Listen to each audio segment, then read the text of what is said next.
Assalomu alaykum. Men Kamila Sultanova, 18 yillik tajribaga ega psixolog.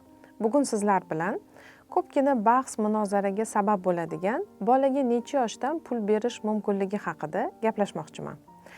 Bugun ko'rib turibmizki, moliyaviy savodxonlik mavzusi juda ham dolzarb mavzuga aylandi.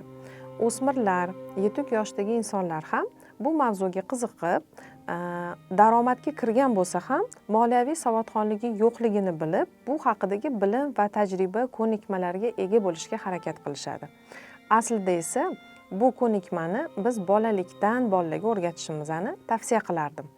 Chunki bola dunyoga kelganidan keyin, masalan, agarda siz oilada pulni taqiqlab qo'ysangiz, bolaga pulni zararli narsa, insonni buzadigan degan tushunchalar bilan, bu senga yomon, pul yaxshi narsa emas degan tushuncha bilan ko'rsatsangiz, lekin o'sha pul bilan kattalarni o'zi muloqot qilsa, doim pulga ega bo'lishni xohlasa, bu boladagi aqlidagi, psixikasida qarama-qarshi fikrlarni paydo bo'lishiga va o'zida salbiy dasturlarni paydo bo'lishiga sabab bo'ladi. Aslida pul zarar emas. Pul shunchaki hayotdagi biror narsaga ega bo'luvchi vosita ekanligini farzandlarimizga bolalikdan tushuntirganimiz ma'qul.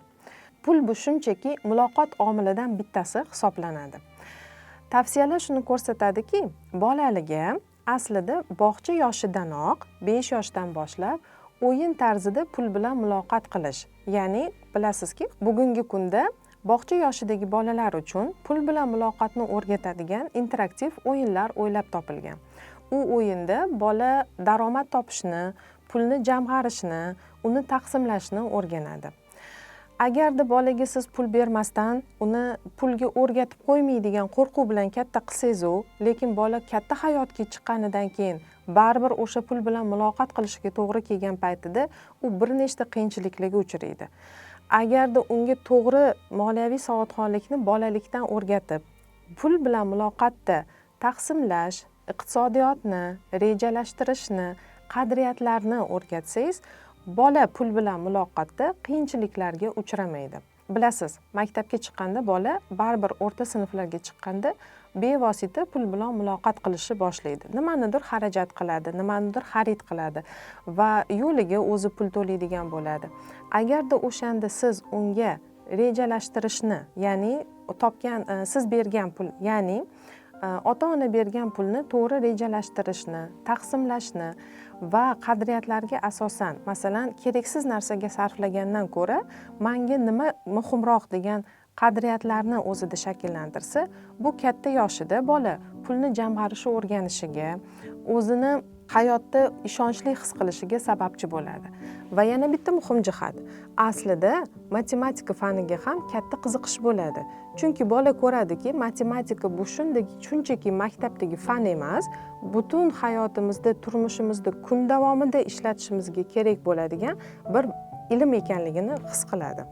Shuning uchun men har doim o'z o'quvchilarimga, ota-onalarga tavsiya qilamanki, bolaga pul bilan muloqot qilishni kichik yoshdan, 5 yoki 7 yoshdan o'rgating. Masalan, unga har kuni 2000, 5000 so'mdan pul bering va o'sha pulni u nimaga ishlatishini, agarda xohlasa uni iqtisod qilib, jamg'arib, biror bir kattaroq narsa olishga undashni, bu esa unda maqsadga erisha olarkanman degan hissiyotni beradi. Aslida maqsadga erisha olarkanman degan hissiyot bolada o'zini o'zi baho berishi, ya'ni samootsinkasini yuqori bo'lishiga yana bitta sababchi bo'ladi. Tajribamda bir ayol bilan suhbatda bo'lganman. Bugungi kunda bu ayol chet davlatidagi katta bitta korxonaning rahbari va katta muvaffaqiyatga erishgan.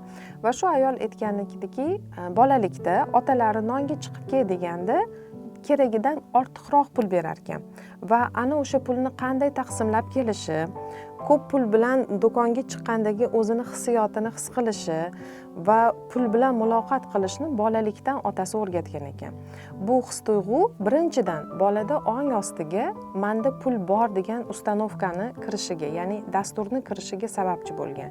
Ikkinchidan, ko'p pulni bir kunda birdaniga sarflamaslikni, iqtisod qilishni, tejashni, rejalashtirishni o'rgatgan. Ikkinchidan, katta puldan qo'rqmaslik tuyg'usini ham bergan. Bu dasturlar ayniqsa bolalik davrida bolani ong ostiga singadi va katta hayotda, katta daromadga, katta muvaffaqiyatga erishishda qo'rquvlarni, to'siqlarni bo'lmaslikka sababchi bo'ladi. Shuning uchun bolangizni puldan qo'rqitmasdan, shunchaki u bilan to'g'ri muloqot qilishni o'rgating.